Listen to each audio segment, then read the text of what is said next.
Welcome back to the Wildchat. I'm your host, Callie Wallace, and I will be talking about everything you need to know about MHS. Today we have Mr. Sinks here with us to talk about scholarships and all the fun college things. So why don't you just start by introducing yourself? Bart Sinks, counselor here at Marion High School. It's my 21st year here at the high school. So, yeah. Wow. Have you worked anywhere else previously? Yeah, I've worked. It was 2 years. My first counseling job was at Murfreesboro. I was there 2 years prior to coming to Marion. Yeah. How is it different? Do you like Marion? Pretty similar. I love Marion, absolutely. Yeah. But yeah, just different. Yeah. Alrighty, let's just jump on in then. Okay. So there are certain requirements that you need for different scholarships, right? Correct. Yeah. So we kind of have two phases, if you want to call it, of scholarships, where we will post stuff in Guidance Classroom or Google Classroom periodically throughout the year. And then starting semester 2, about second week of January, we'll have a huge local scholarship process that there's 40 or 50 scholarships. We have a senior meeting, we go through that, and then all of those are due the same day. And the great thing is those are all Marion winners. Oh, that's good. Yeah. That is good. Yeah, definitely. Yeah. So a lot of the seniors, we've already hit on this a lot. I noticed from the Google Classroom and everything, like FAFSA. Do you want to kind of explain that? Sure. So the FAFSA is the free application for federal student aid. It's something that all seniors need to do. It's an Illinois graduation requirement. There is an opt-out process you can do if you're not going to school, but basically that's what determines if you're eligible for financial aid. And you know, a lot of families will think, well, I'm not going to get anything through FAFSA, so I'm not going to do it. But some scholarships require a FAFSA on file, as well as to get a job on campus. Even sometimes you need a FAFSA. So what does that do? Like, where does the money come from? How do you get the money? Sure. So the FAFSA is a federal government form. So the Pell Grant, that's a Pell Grant is just, that can be used anywhere in the country. If you're a maximum qualified for that, that's over $7,200 a year. Wow. And then that also, just by doing the FAFSA, that also puts you in the running for the MAP grant, which is the difference there is federal Pell Grants can be used anywhere. The MAP grant can only be used at an Illinois school. So, you know, if you're applying to an Illinois school and an out-of-state school and you're eligible for grants, sometimes the MAP grant comes into play where because it's $8,400 max amount. Yeah. So, yeah. That's a lot. So what else would a senior need to apply?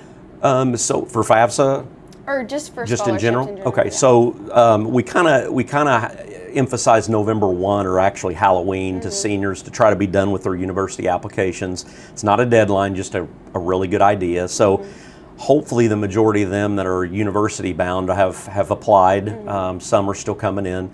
Other than that, though, the big thing is getting ready for our local scholarship process. So a couple things they can be doing is, in senior English, I think they're doing resumes, so having your resume up to date.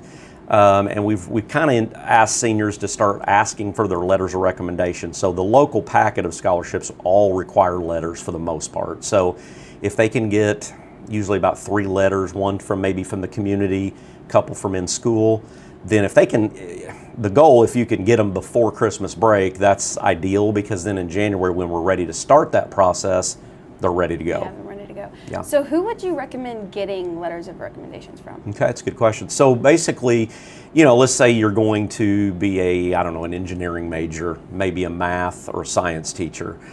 Maybe you're really involved in student council or, you know, an organization, you've been a leader, things like that. Somebody that can not just write about you from your resume, but write about you from, I've had this student in class and they're a leader in my classroom, or you know, they're a treasurer and student councilor or something, and I see their leadership potential. So people that can write specific letters is ideal. What do you think about like sport coaches? Yeah, I mean, I would say coaches are good because they're going to be able to talk, you know, speak to your level of work ethic and things like that. I mean, obviously not just coaches though, because you know, academically is the most important, but definitely, I mean, if you've been a 3 or 4 year member of a sport, you're maybe a captain, things like that. I think that helps. That's good. Sure.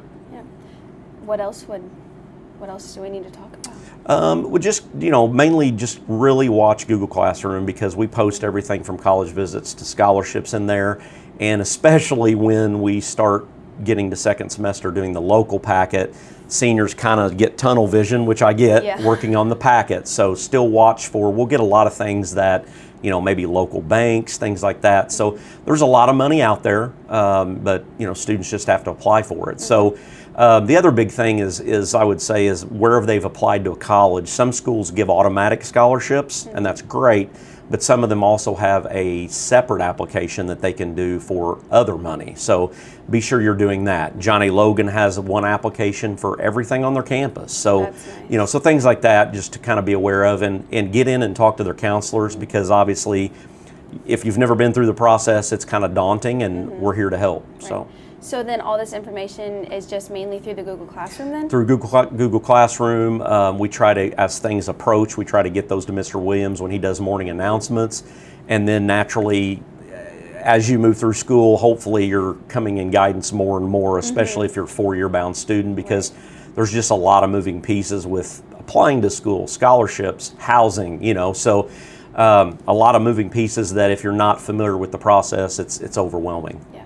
Do you care to just hit real quick on which guidance counselors do which last names? Absolutely. In case anyone needs Absolutely. So as far as counselor split goes, Mr. Meisner does last names sophomores through seniors, A through F. Mrs. Willis does G through O, and then I do N through Z. And then Mrs. Tate handles all freshmen. So we definitely recommend talking to your guidance counselor, being in there, getting all the information you need. Absolutely. And I think that's all we have for this week. So thank you for listening. Let me know who you'd like to see next week. And thank you for being on my podcast. Thanks, Callie. Appreciate it. Yep.